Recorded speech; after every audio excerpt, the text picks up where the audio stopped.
Siddhe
शक्तिहस्तं च मङ्गलं प्रणमाम्यहम्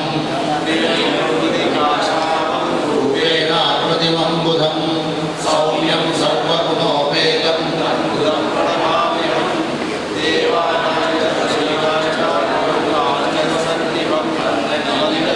त्रिलोकेशं तं नमामि बृहस्पतिं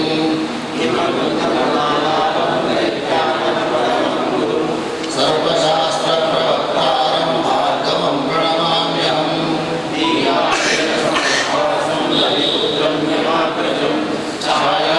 छायामाकाण्डसम्भूतं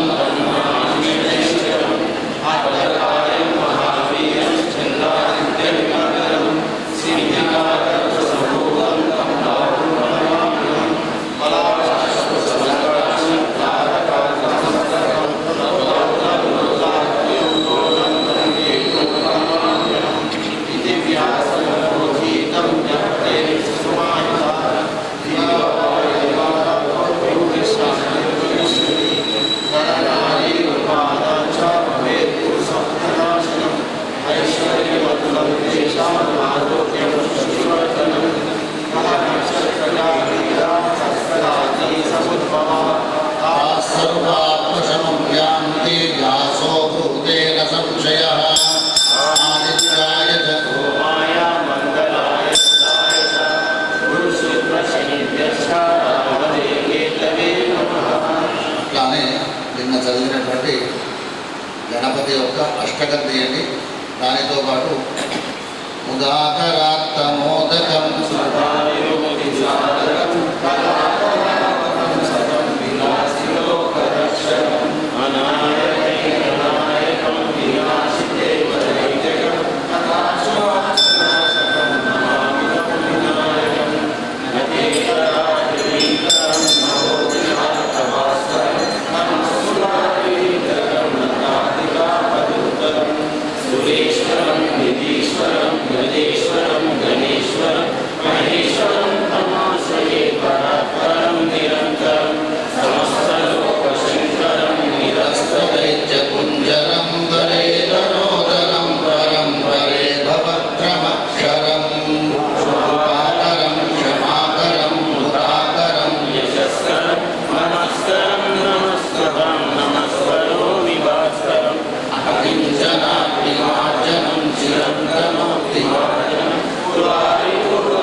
ప్రజల్పతి ప్రభాతకే పరం గణేశ్వరం రోగతామదోక్షతాం సుసాహితీం సుపుత్రతాం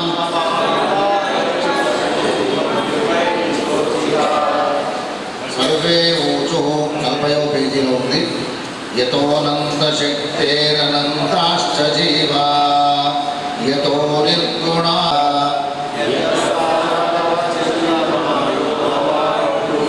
యతః పక్షికి జంగమా వృక్షసంఘాః సదా తం గణేశం నమామో యతో దానవాగ్గిన్నరా యక్షసంఘాః మారణాశ్వాపదాశ్చ యతః పక్షికీటా యతో వీరుధశ్చ సదా తం గణేశం నమామో యతో జ్ఞాననాశో ముక్షుః యతః సంపదో వర్తసంతోషికాస్యు యతో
గం గణపతయే నమః.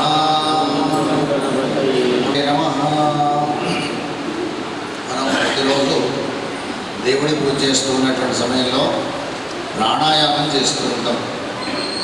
ప్రాణాయామం అంటే నానా రకాలుగా వచ్చింది. మన శరీరాన్ని కాపాడుకోవడం కోసం భగవన్నామస్మరణ చేస్తూ ఎడమ ముక్కు రంధ్రము ద్వారా గాలిని పీల్చి గాలిని స్తంభింపజేయాలి. అంటే గాలిని కాసేపు ఆపే ప్రయత్నం చేయాలి. ఆపిన తర్వాత కుడి ముక్కు రంధ్రము ద్వారా నెమ్మదిగా గాలిని వదిలిపెట్టాలి. ఆ వదిలిపెట్టేటువంటి సమయంలో, గాలిని పీల్చేటువంటి సమయంలో ఒక రకమైన భగవన్నామస్మరణ ఉంటుంది. ఆ భగవన్నామస్మరణ యోగ్యత గలవాళ్ళు గాయత్రి మంత్రాన్ని చేస్తారు. యోగ్యత అంటే దాన్ని చదివేటువంటి అధికారం లేనటువంటి వాళ్ళు భగవన్నామస్మరణ, అది శివుడిదే కావచ్చు, విష్ణువుదే కావచ్చు, గణపతిదే కావచ్చు, అమ్మవారిదే కావచ్చు, లేదా సూర్యునిదే కావచ్చు. ఏదైనా ఒక నామస్మరణ అనేది ఆ స్మరణతో ఏ గాలి అయితే మనకు లోపలికి వెళ్తుందో అది మన శరీరాన్ని పవిత్రంగా మారుస్తుంది. కొన్ని రకాల రుగ్మతలు కూడాను, రోగాలు కూడాను తొలగిపోయేటువంటి అవకాశాలు ఉంటాయి. దీనివల్ల ఈ ప్రాణాయామం చేసినటువంటి దానికి కారణం చేత. కాబట్టి మనం గాలిని పీల్చడం అంటే గట్టిగా పీల్చుతుంటారు కొందరు, గట్టిగా గాలి బయట కనిపించేటట్టుగా. గాలి పీల్చినా, తీర్థం తీసుకున్నా శబ్దం రావద్దు. శబ్దం వస్తే అది అపవిత్రం అవుతుంది. కాబట్టి ఇప్పుడు సహజంగా మన వాళ్ళు ఒక రకమైన గాలి పీల్చడం ఇట్లా అని చెప్పినారు, గట్టిగా అని చెప్పి పిలుస్తారు కదా, అది అంత సమంజసమైందే. శరీరంలో ఉన్నటువంటి నరాల్లో చైతన్యం వస్తుంది, అది సత్యమైందే. కానీ అట్లా శబ్దం కూడా రావద్దు అని చెప్పి శాస్త్రం చెప్పింది. ప్రాణాయామం చేసేటప్పుడు, మనం వ్యాయామం చేసేటప్పుడు ఆ ఉచ్ఛ్వాస నిశ్వాసకు దోషం లేదు. కానీ ప్రాణాయామం చేస్తున్నటువంటి సమయంలో మాత్రం నెమ్మదిగా గాలిని పీల్చి నెమ్మదిగా వదిలిపెట్టాలి. దీన్ని కుంభకం, రేచకం అని చెప్పి నానా రకాలుగా పదములతో వ్యవహరింపబడుతూ ఉంటాయి. ఈ గాలి అనేది మన జీవితానికి ప్రధానమైంది. గాలి లేకపోతే మొత్తము శూన్యమే. మనము అంతరాళంలోకి వెళ్ళి చూస్తే, అంతరాళం అంటే అంతరిక్ష ప్రాంతంలో, ఆకాశ మార్గంలో వెళ్ళి చూస్తే దాదాపు కొన్ని మైళ్ళ వరకు, కొన్ని కిలోమీటర్ల వరకు గాలి యొక్క సంచారం ఉంటుంది. ఆ పై భాగంలో అసలు గాలి ఉండదు. అంతకంటే పై భాగంలో ఏ విధమైనటువంటి గాడ్పులు ఉండవు, ఏ రకమైనటువంటి చైతన్యం కూడా ఉండదు. స్తబ్దం అంటే ఒక రకమైన నిశ్శబ్దం ఉంటుంది, నిశ్శబ్ద వాతావరణం ఉంటుంది. అట్లాంటి నిశ్శబ్ద వాతావరణంలో సంచరించేది ఎవరయ్యా? దేవతలు. ఆ దేవతల యొక్క శక్తి ఎట్లాంటిది? అతీతంగా ఉంటుంది, మనకు తెలియనటువంటి పద్ధతి ప్రకారంలో ఉంటుంది.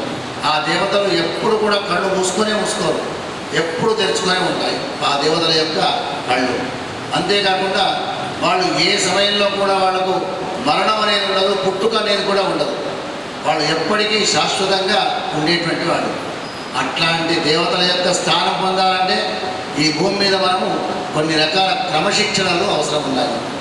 మనకు ఆ క్రమశిక్షణనే చైతన్య రూపంగా తయారై, నేను ఈ కొన్ని సంవత్సరాల పాటు ఈ జన్మనెత్తినాను, ఈ కొన్ని సంవత్సరాల వరకు ఈ జన్మనెత్తినాను అని చెప్పి ఒక్కొక్క జన్మ యొక్క ప్రత్యేకతల గురించి చెప్పుకుంటూ పోతూ ఉంటాడు పరమాత్ముడు వేదంలో. ఒక జన్మ తర్వాత ఇంకొక జన్మ. ఈ జన్మలో మంచి పుణ్యం చేసుకుంటే మళ్ళీ ఏం జన్మ వస్తుంది విచారం చేసుకోవాలి మనం కూడాను. ఇదే సమాప్తమా? ఈ జన్మలో మనం ఒక సన్మార్గంలో నడిచినటువంటి కారణం చేత వచ్చే జన్మ ఇంకా పెద్దదిగా వస్తుంది. పెద్దదిగా అన్న మాటకి ఏమర్థం ఇక్కడ? జ్ఞానవంతుడు. లోకంలో పెద్దవాడు ఎవరయ్యా అంటే జ్ఞానవంతుడు మాత్రమే. అతడు చిన్నపిల్లవాడు కావచ్చు, ముసలివాడు కూడా కావచ్చు. మన దక్షిణామూర్తి అనేటువంటి మహానుభావుడు ఆదిశంకరాచార్యుల యొక్క అవతారము దక్షిణామూర్తి ద్వారానే వచ్చింది. అతని యొక్క ఆశీస్సులతోనే జగద్గురు ఆదిశంకరాచార్యుల వారు జన్మించినారు. ఆయన్నేమో 16 ఏళ్ల యువకుడు, ఎవరు? దక్షిణామూర్తి. కానీ తన ముందర కూర్చున్నటువంటి ఋషులందరూ కూడా ముసలివాళ్ళు. ఎట్లాంటి ముసలివాళ్ళు అంటే కొద్ది కాలం అయితే ప్రాణం పోతుందేమో అనేటువంటి రూపంతో ఉన్నటువంటి వాళ్ళు. కానీ వాళ్ళ ప్రాణాలు మాత్రం పోవట్లేదు. అట్లా చైతన్యభూతంగా ఉన్నటువంటి ఆ దక్షిణామూర్తి యొక్క దివ్యమైన రూపాన్ని చూస్తూ ఎలా వాళ్ళు చేసేటువంటి పని ఏమిటయ్యా, ఆయన ఏం బోధిస్తున్నాడు? మౌనం వ్యాఖ్య, మౌనమే చెప్తున్నాడు, ఏం చెప్తున్నాడు తెలియదు. కానీ ఎప్పుడైతే మనలో చైతన్యం ఉంటుందో శబ్దము నుండే అన్నింటినీ గ్రహించగలుగుతాం. శబ్దము నుండే, శబ్దం అనేది చాలా గొప్పది. ఆ శబ్దముతోనే అన్నీ సవరింపబడుతూ ఉంటాయి. ఏది మన నోటి మాట వస్తుంది, మన నోటి మాట చేత మనకు తెలియనటువంటి కొన్ని చైతన్యాలు వస్తుంటాయి. ఒక్కొక్క సమయంలో మనం ఎదుటి వ్యక్తిని మాటలు అంటుంటాం. మాటలు అనగానే ఆ వ్యక్తిలో ఒక రకమైన చైతన్యం వచ్చి దానికి ఏం జవాబు చెప్పాలో ఆ జవాబు మరుక్షణమే చెప్తుంటారు. ఇది మనకు తెలియకుండానే భగవంతుడు మనకు ఇంత గొప్ప ప్రాణాయామంతో కూడుకున్నటువంటి శక్తిని భగవంతుడు ప్రసాదించినాడు. ఇట్లాంటి శక్తి మనము నిత్యంగా ఆరాధనలో అంటే నిత్య ఆచరణలో పెట్టుకుంటే మన జన్మ తరింపబడుతుంది అని చెప్పి కృష్ణవే నమః పేజీ నెంబర్ 58 తీయండి. బ్రహ్మమురారి సురార్జితలింగం నిర్మల భాసిత శోభితలింగం జన్మజ దుఃఖ వినాశకలింగం మనం చదువుకుంటూ పోతుంటాం సహజంగా. బ్రహ్మదేవుడు, మురారి ఎవరు? విష్ణుమూర్తి, తర్వాత శివుడు, ఇద్దరు వస్తారు దాంట్లో. సురార్చితలింగం అనేక మంది దేవతల చేత పూజింపబడినటువంటి ఏ లింగం అయితే ఉందో ఆ లింగం. లింగం అంటే లీనమయ్యేది అంటే ఆ లింగంలో ఎన్ని రకాల శక్తులు వచ్చినా దాంట్లో లీనమైపోతుంటాయి, కలిసిపోతుంటాయి. కాబట్టి మనం శంకరుడి మీద ఎంత జలధారణకు వస్తామో అంత తాను సంతోషపడుతుంటాడు. ఉత్త నీళ్లు బిందెలు తీసుకొని పట్టుకొని పోసుడు కాదు, భగవన్ నామస్మరణ చేస్తూ. ఎట్లాంటి నామస్మరణ? శంకరుడి యొక్క నామస్మరణ, అది ఏదైనా కావచ్చు. నిర్మల భాసిత శోభిత లింగం. లెక్క ప్రకారంగా లింగం యొక్క రూపం స్ఫటికం. స్ఫటికం అంటే తెల్లగా ఉంటుంది. ఏది మన అమర్నాథ్ ప్రాంతంలో మంచు లింగం ఉంటుంది చూడండి, అట్లా దివ్యమైనటువంటి తేజస్సుతో ఉంటుంది లింగం. జన్మజ దుఃఖ, మనము పుట్టుకతోనే అనేక రకమైనటువంటి పాపాలను వెంటబెట్టుకుని వస్తుంటాం. మనం పుట్టుకతోనే అట్లాంటి దోషాలని కూడా తొలగింపజేసేటువంటి శక్తి ఆ లింగానికి ఉన్నది. కాబట్టి అట్లాంటి ఆ అద్భుతమైనటువంటి లింగాన్ని నేను నమస్కారం చేస్తున్నాను అని చెప్పి ఆ భగవంతుడితో ప్రార్థన చేస్తూ, దేవముని ప్రవరార్చిత లింగం కామదహన కరుణాకరలింగం రావణ దర్ప వినాశకలింగం సర్వసుగంధి సులేపితలింగం బుద్ధి వివర్ధన కారణలింగం సిద్ధసురాసుర వందితలింగం కనక మహామణి భూషితలింగం ఫణిపతి వేష్టిత శోభితలింగం దక్షసుయజ్ఞ వినాశకలింగం కుంకుమ చందన లేపితలింగం పంకజహార సుశోభితలింగం సంచిత పాప వినాశకలింగం ప్రణమామి సదాశివలింగం దేవర్ణార్చిత సేవితలింగం గణపతయే గం గణపతయే గం గణపతయే నమః గం గణపతయే గం గణపతయే గం గణపతయే నమః గజానన భగవానికి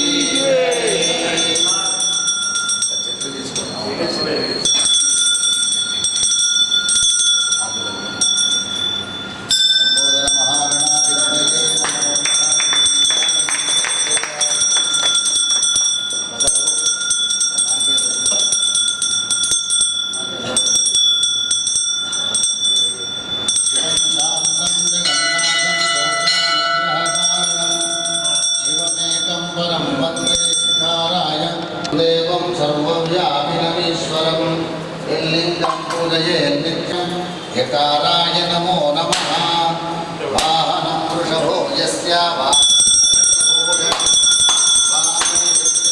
వందే వకారాయ నమో నమః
శివ శంకర నమః శివాయ శివ శివ శంకర నమః శివాయ శంకర భగవాన్ की जय हर नमः पार्वती पतये हर हर महादेव जगदम्बे विश्वपाणि माता की जय सुखकर्ता ओम मंगलं गणनायकत्व మంగళనాయక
जय मंगलम नित्य शुभ मंगलम जय मंगलम नित्य शुभ मंगलम नेरेडु मारेडु निलवंक मामिడి దుర్వార చెంగల్వ ఉత్తరేణు వేరు నేరుల తెచ్చి వేట్టతో పూజించు గుణదేవ గణపతికి నెప్పుడు జయ మంగళం నిత్య శుభ మంగళం జయ మంగళం నిత్య శుభ సుచిరముగ భాద్రపద శుద్ధ చరితియందు పొసగ సజ్జనులకే పూజ కొల్పు శశి చూడరాదన్న చేకొంటి నొరగతము దేవ గణపతి విపుడు జయ మంగళం నిత్య శుభ మంగళం జయ మంగళం నిత్య శుభ మంగళం పానకము వడపప్పు పనస మామిడి పండ్లు దానిమ్మ ఖర్జూర ద్రాక్ష పండ్లు తేనెతో మాగిన తీయ మామిడి పండ్లు మాకు బుద్ధినిచ్చు గణపతి విపుడు జయ మంగళం నిత్య శుభ మంగళం జయ మంగళం నిత్య శుభ మంగళం ఓ బొజ్జ గణపయ్య నీ వంటు నేనయ్య ఉండ్రాళ్ళ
कामान् कामकामाय विज्ञो कामेश्वरो वै श्रवणो ददातु कुबेराय स्वाराज्यं वैराज्यं भारतेशं राज्यं महाराज्यमाधिपत्यमयं सकन्तपर्याय स्यात् सार्वभौमस्सार्वादशः अहं तातापराब्धा दिव्येशमुप्रचलितायाः एकराडिते तदप्येषश्लोको विलेतो मन्दः परिवेतो आत्यायनाय विद्महे कन्याकुमारी धीमहि तन्नो दुर्गे प्रचोदयात् तन्नो नारसिंहः प्रचोदयात् ॐ तत्पुरुषाय विद्महे वक्रतुण्डाय धीमहि तन्नो दन्ति प्रचोदयात् ॐ तत्पुरुषाय विद्महे चक्रतुण्डाय धीमहि तन्नो दन्ति प्रचोदयात् ॐ तत्पुरुषाय विद्महे महासेनाय धीमहि तन्नो दन्ति प्रचोदयात् ॐ मत्स्यनखाय विद्महे तीक्ष्णपुष्टाय धीमहि तन्नो नारसिंहः प्रचोदयात् कमले पुष्पाञ्जलिं समर्पयामि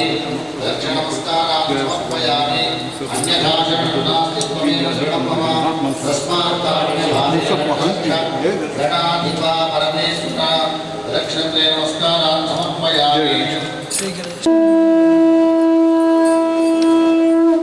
अग्निमेहे पुरोहितं यज्ञस्य देवमणे ॐ अग्नाय आहिते गृहामभ्यदादये निहोता शिवहेशि ॐ शक्तमदेवी रविष्टयामो होन्तु विजये शैलोरविश्रवन्तु नः कं गणपतये नमः